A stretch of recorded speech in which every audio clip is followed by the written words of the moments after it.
appeared before us, and we had one of the most illuminating conversations, because you will see, Honorable Speaker, that because of decisions that are made by national government, for instance, they want county governments to do this county aggregation in industrial parks, and you're supposed to match the money that is put by the national government to do that project. He says in Makueni, because of the nature of the topography and how the unique circumstances of the county, they tried to convince national government that they did not need KIPes. They did not need single centers for aggregation of produce because of the diversity of produce in that county. And it would be very expensive for some people or some of the farmers to transport product from one place to the center. Honorable Speaker, he also told us, he gave us a very clear example, that if you look at the amount of money increment for Makueni County in 2023, 2024, 2024, 2025, is about 55 million Kenya shillings only. But in that same period, if you look at the responsibilities that have been put, fiscal responsibilities on the county, because of the passage of laws that are here in the National Assembly and the Senate, for instance, on SHA and SHIF, this is a new levy that was introduced. If you look at the housing levy alone has added an additional burden to Makueni of 55 million. And yet the annual increase in equitable revenue is 52. So it doesn't make any sense, Honorable Speaker. So we have said that year on year, we want to see marginal increase to cater for these things, including review of salaries and wages for the staff. Then, Honorable Speaker, the final principle was that any shortfall in national revenue or shareable revenue should be borne by the national government. So, Honorable Speaker, we have no problem.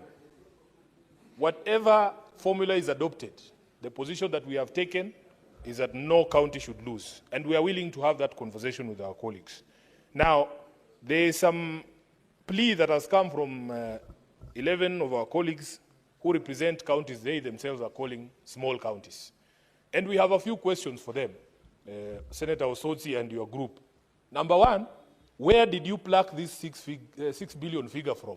What is the scientific basis for that figure?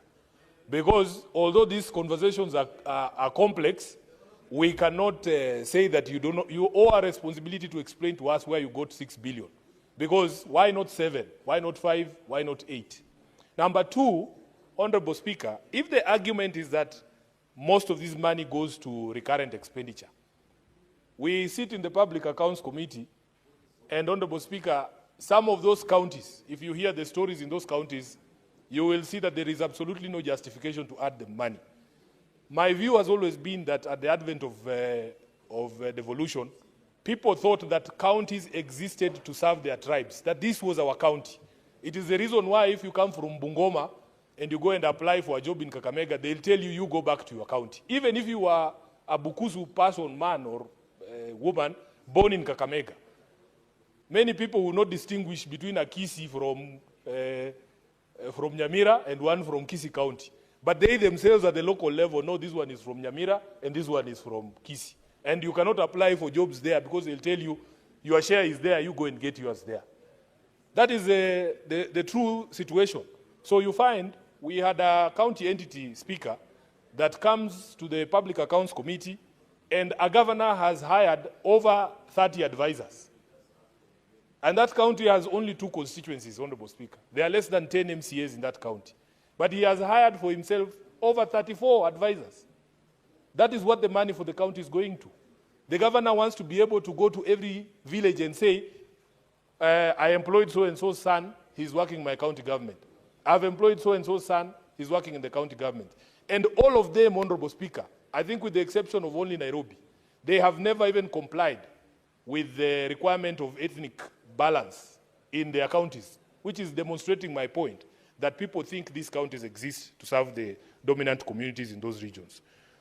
The last question I want our colleagues from these counties to answer, Senator Osotsi and group, is that if we are indeed amenable, if we are amenable to meeting your request, so that we avoid those instances, the examples we've given, where every single resource that goes to the county is still going to end up in personnel emoluments and governors adding themselves more advisors, can they agree, Honorable Speaker, that whatever amount is added in terms of what you have called, I don't know which was the term he used, affirmative, that we ring fence that amount of money, whatever it is, for the development that you are claiming is going towards. Because we don't want a situation where you get that affirmative action fund, whatever it is you want to call it, and then it all goes to hiring more people on the ground.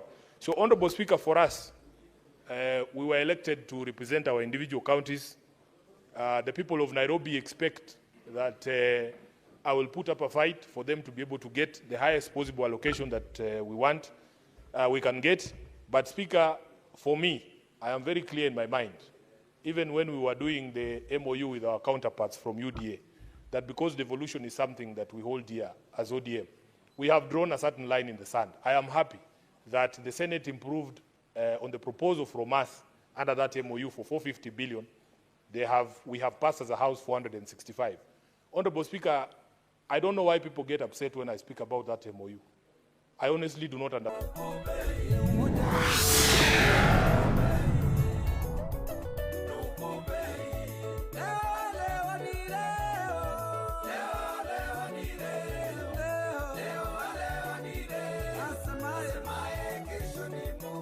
Kama ni mara yako ya kwanza kututazama, na kuomba tu kwa unyenyekevu uchukue sekundi yako moja ama mbili ujiunge na familia kubwa ya Jitan Daily Politics kwa kuweza kusubscribe, na ukisubscribe kuna kengele ambayo itatokea pale, turn on hiyo ni notification bell ambayo itakuwa inakuonesha tukiupload video inakutumia notification kwa simu yako, so unajua kwamba upload video mpya, halafu unaja kutazama ili uendelee kutu encourage tuendelee kutengeneza video nyingi tena zaidi, lakini pia ili uendelee hii channel yetu ya Jitan Daily Politics. Na kama umesha subscribe tayari ama kama wewe ni returning subscriber, na kuomba uchukue tu sekundi yako moja ama mbili uweze kujiunga na familia kwa kuweza kulike hii video ili iwe recommended kwa watu wengi wapate hii habari ambayo tumeweza kuiachia, lakini pia uweze kushare ili watu wengi wafikiwe na hii habari ambayo tumeweza kuishare. Lakini pia unaweza ukatuachia maoni yako hapo chini katika sehemu ya comment section, na ukituachia maoni yako pia unaweza ukatuambia wewe ni shabiki wa Jitan Daily Politics kwa akaunti